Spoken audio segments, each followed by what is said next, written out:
Hello दोस्तों, नमस्कार। मेरा नाम है संदीप और आप सभी का वेलकम है नथिंग इम्पॉसिबल के यूट्यूब चैनल पर। आशा करता हूं कि आप सभी बहुत ही अच्छे होंगे। और आज के इस वीडियो में हम लोग यूजीसी नेट फर्स्ट पेपर में एग्ज़ाम 2022-23 के लिए इवन आगे जब भी आपका पेपर 1 का एग्ज़ाम होगा उसमें जो है शिक्षण अभिवृत्ति वाले यूनिट यानी कि टीचिंग एप्टीट्यूड वाले यूनिट से शिक्षण का राजनीतिक वातावरण एक छोटा सा टॉपिक है।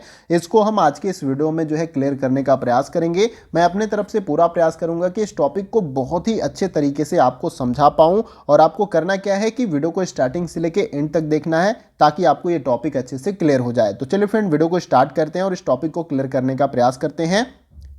देखिए, सबसे पहले यहां पर हम समझते हैं कि शिक्षण का राजनीतिक वातावरण का तात्पर्य क्या है। तो देखिए, शिक्षण जब हम करते हैं तो एक वातावरण होना शिक्षण का बहुत ही आवश्यक होता है, जहां पर क्लासरूम्स होते हैं, ब्लैक बोर्ड होता है, टीचर्स होते हैं, विद्यार्थी होते हैं, एक बेहतर माहौल होता है सीखने सिखाने के क्रियाकलाप में।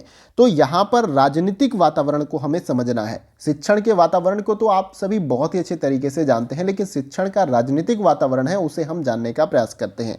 देखिए, सबसे पहले पॉइंट में मैंने क्या बताया कि शिक्षण प्रक्रिया का वातावरण राजनीतिक व्यवस्था के अनुसार भी होता है। ऐसे तो आपने शिक्षण का वातावरण देखा होगा, जानते होंगे कि एक माहौल होता है, जैसे कि मैंने अभी स्टार्टिंग में बताया, ताकि आप अच्छे से जो है शिक्षण जब हो तो आप चीज़ों को सीख सकें, अच्छे से जान सके। लेकिन यहाँ पर राजनीतिक व्यवस्था के अनुसार होता है आपका 3 टाइप से, इसे आप समझ लीजिए। पहला है आपका एक तंत्र शासन, दूसरा है आपका लोकतंत्र, तीसरा है आपका हस्तक्षेप रहित शासन। तो ये 3 टाइप के आपके जो है शिक्षण का जो है राजनीतिक वातावरण होते हैं। एक तंत्र शासन, लोकतंत्र और हस्तक्षेप रहित शासन। इसे एक एक करके अच्छे से समझ लेते हैं। बहुत ही इजी वे में, बहुत ही सहज तरीके से मैं समझाऊंगा, ऐसा नहीं कि आपको समझ नहीं आएगा। तो सबसे पहले चलिए देखते हैं एक तंत्र शासन को। देखिए, यहाँ पर सबसे पहले जो आपका एक तंत्र शासन है, जिसको यहाँ पर ऑटोक्रेसी इंग्लिश में बोलते हैं।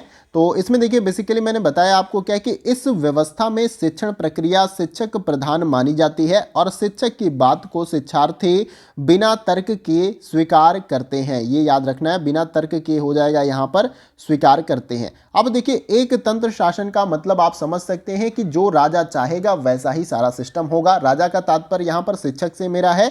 तो शिक्षक इस मतलब जो ये एक तंत्र शासन जो शिक्षण का वातावरण होता है, इसमें शिक्षक प्रधान होता है। यानी कि शिक्षक जिस प्रकार से चाहेगा विद्यार्थी उसी प्रकार से सीखेगा। तो इसमें मैंने यही बताया कि शिक्षक प्रधान माने जाते हैं और शिक्षक की बात को शिक्षार्थी बिना तर्क किए स्वीकार कर लेता है। यानी कि शिक्षक जो बताएगा उसको विद्यार्थी बिना तर्क किए स्वीकार कर लेगा। गलत बताएगा उसे भी स्वीकार करेगा, अच्छा बताएगा उसे भी स्वीकार कर लेगा। इसीलिए इसको एक तंत्र शासन वातावरण कहते हैं। इसे आपने समझ लिया। आशा करता हूं कि आपको कोई दिक्कत नहीं, बहुत ईजी है, कुछ भी नहीं। एक तंत्र का मतलब किसी एक व्यक्ति पे पूरी तरीके से विद्यार्थी आश्रित है, यानी कि शिक्षक पे आश्रित है, शिक्षक प्रधान है। बिना तर्क किए बच्चा यहां पर जो भी शिक्षक के द्वारा बताया जाता है उसे सुन लेता है, सीख लेता है। इसीलिए ये एक तंत्र शासन के अंतर्गत आ जाता है। तो आशा करता हूं ये आपको क्लियर हो गया। आइए इसमें नेक्स्ट जो आगे है उसे देखते हैं। देखिए, दूसरा यहां पर आपका हो जाएगा लोकतंत्र, जिसको डेमोक्रेसी भी कहते हैं। तो इसको भी हम समझ लेते हैं कि लोकतंत्र वातावरण किस प्रकार का होता है शिक्षण का, इसे भी समझते हैं। देखिए, इसमें बताया कि इस व्यवस्था में शिक्षक और शिक्षार्थी के संबंध मानवीय आधार पर होते हैं। दोनों एक दूसरे के विचारों को सम्मान देते हैं और बिना किसी भय के अपने अपने विचारों को प्रस्तुत करते हैं। और लोकतंत्र में स्व अनुशासन पर बल दिया जाता है। देखिए, सिंपल सा मैं आपको समझाने का प्रयास करूंगा। जैसे कि हमारे देश में डेमोक्रेसी है, लोकतंत्र है।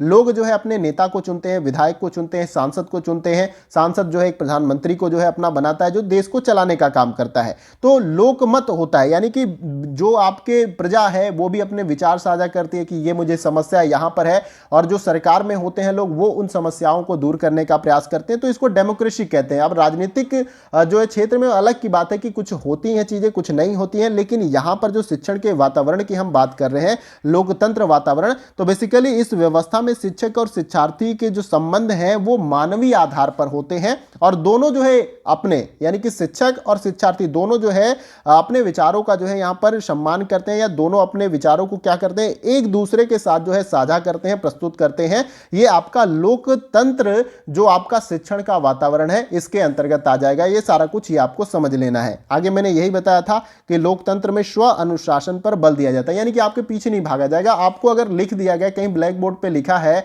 आप देश के अंदर रह रहे हैं कि वहां पर थूकना मना है, तो स्व अनुशासन के अनुसार जो है आप वहां पर उसको फॉलो करेंगे कि वहां पर थूकेंगे नहीं। साइकिल खड़ा करना मना है तो साइकिल आप नहीं खड़ा करेंगे वहां पे। तो अपने अंदर यानी खुद से अनुशासन की यहां पर बात हो रही है लोकतंत्र शिक्षण के वातावरण में। तो आशा करता हूं ये भी आपको क्लियर हो गया। नहीं समझ में आया तो ये कमेंट बॉक्स में बार बार बोलता हूं, यहां पर अपने डाउट या क्वेरी आप पूछ सकते हैं। आइए यहां पर नेक्स्ट देखते हैं। इसमें देखिए, इसमें जो लास्ट आपका हो जाएगा तीसरा, इसको भी देखते हैं कि हस्तक्षेप रहित शासन क्या होता है। तो देखिए, इसमें मैंने क्या बताया आपको कि यह व्यवस्था सबसे लचीली व्यवस्था है और इसमें शिक्षक एक मित्र के रूप में कार्य करता है और छात्रों के अधिकतम सक्रिय होने के लिए अवसर प्रदान किए जाते हैं। अब देखिए, हस्तक्षेप रहित शासन का मतलब है कि बेसिकली अगर विद्यार्थी अपने अनुसार कुछ एक्टिविटी करके सीख रहा है, कुछ करके सीख रहा है, तो उसमें हस्तक्षेप यानी उसको डिस्टर्ब नहीं करना है। यहां पर क्या बात की गई है, अवसर प्रदान करना है, यानी कि उसको मौके देना है कि जो भी कुछ वो कर रहा है उसमें बेहतर करके दिखाए। तो यहां पर जो है या इस व्यवस्था में जो है ये सबसे बेसिकली लचीली व्यवस्था होती है, यानी कि इसमें लचीला है, एडजस्टमेंट हो सकता है और इसमें शिक्षक एक मित्र के रूप में कार्य करता है। यानी कि ये विद्यार्थी के साथ ऐसा नहीं कि मैं एक टीचर हूं और एक डिग्निटी मेंटेन करना है, यानी कि मित्र के तरीके से काम करता है, सहयोग प्रदान करता है विद्यार्थियों को, ज्यादा से ज्यादा अधिकतम सक्रिय रहने के लिए अवसर भी प्रदान करता है शिक्षक आपका हस्तक्षेप रहित शासन शिक्षण जो वातावरण होता है उसके अंतर्गत। तो आशा करता हूं ये भी आपको क्लियर हो गया। अगर आपको लगता है कि मैंने अभी समझाने में कोई दिक्कत की हो या आपको समझ में नहीं आया तो आप कमेंट बॉक्स में बता सकते हैं। मैंने अपने तरफ से जो है पूरा अच्छे तरीके से प्रयास किया कि आपको समझा पाऊं और उम्मीद करता हूं कि आपको समझ में भी आया होगा। नहीं समझ में आया तो मैं जैसा कि बोलता हूं कमेंट बॉक्स में, वहां पर आप अपने क्वेरी, क्वेश्चन, डाउट छोड़ सकते हैं। वहां पर मैं सभी के कमेंट्स को पढ़ता हूं और जवाब भी देता हूं। ऐसा कोई भी विद्यार्थी मुझे नहीं कहेगा कि मैं आपका जवाब नहीं देता हूं, इसीलिए मैं लाइक कर देता हूं आपके जो कमेंट्स हैं, ताकि आपको ये लग जाए कि मैंने कमेंट को पढ़ लिया है और उसका जवाब भी आपको जल्द ही दे दूंगा। तो यहां पर जो है आपका पूरी तरीके से ये टॉपिक कंप्लीट होता है और उम्मीद करता हूं कि शिक्षण का राजनीतिक वातावरण से संबंधित ये जो छोटा सा आपका टॉपिक था वो अच्छे से आपको क्लियर हो गया होगा। इसमें हमने एक तंत्र शासन के बारे में बात की, दूसरा हमने लोकतंत्र जो शिक्षण का वातावरण है उसके संबंध में बात किया और उसके साथ साथ हस्तक्षेप रहित जो शासन है शिक्षण का वातावरण के अंतर्गत उसको हमने समझने का प्रयास किया और आपको अच्छे तरीके से समझ में भी आया होगा और फीडबैक के रूप में आप बताते भी हैं। और नहीं भी आता है तो मैं आपको यहाँ पर ऑप्शन देता ही हूँ कि कमेंट बॉक्स में आप अपने डाउट्स या क्वेरी बता सकते हैं और ज़्यादा अगर कोई डाउट बड़ा होगा तो मैं उसे नेक्स्ट वीडियो में भी इंक्लूड कर दूंगा और उसे आपको वहाँ पर भी क्लियर करने का प्रयास करूंगा। तो उम्मीद करता हूँ वीडियो का सेशन आप सभी को पसंद आया होगा। तो वीडियो कहीं से भी अच्छा लगे तो वीडियो को लाइक करिएगा। आपके एक लाइक से हमें बहुत सारा मोटिवेशन और अप्रिसिएशन मिलता है।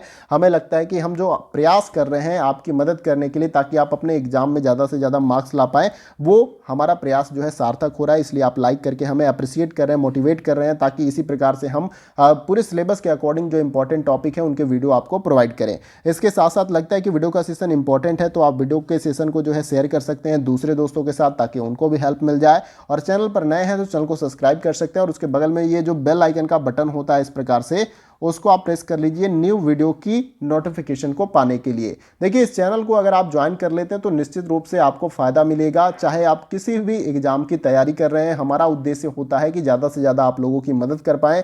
यहाँ पर सब कुछ फ्री ऑफ कॉस्ट होता है, ऐसा नहीं कि किसी भी प्रकार का चार्ज आपसे लिया जाता है। बस उद्देश्य यही है कि आप अपने एग्जाम को क्लियर करें और उसमें हम किस प्रकार से मदद कर पा रहे हैं वो हम देखते हैं। तो यहाँ पर जो है चैनल को सब्सक्राइब करिए और बेल आइकन को प्रेस कर लीजिए, निश्चित ही आपको इस चैनल से फायदा मिलेगा। तो फ्रेंड्स, आज के वीडियो में बस इतना ही। फिर मिलते हैं अगले वीडियो में कुछ और महत्वपूर्ण टॉपिक के साथ। तब तक के लिए जय हिंद, जय भारत।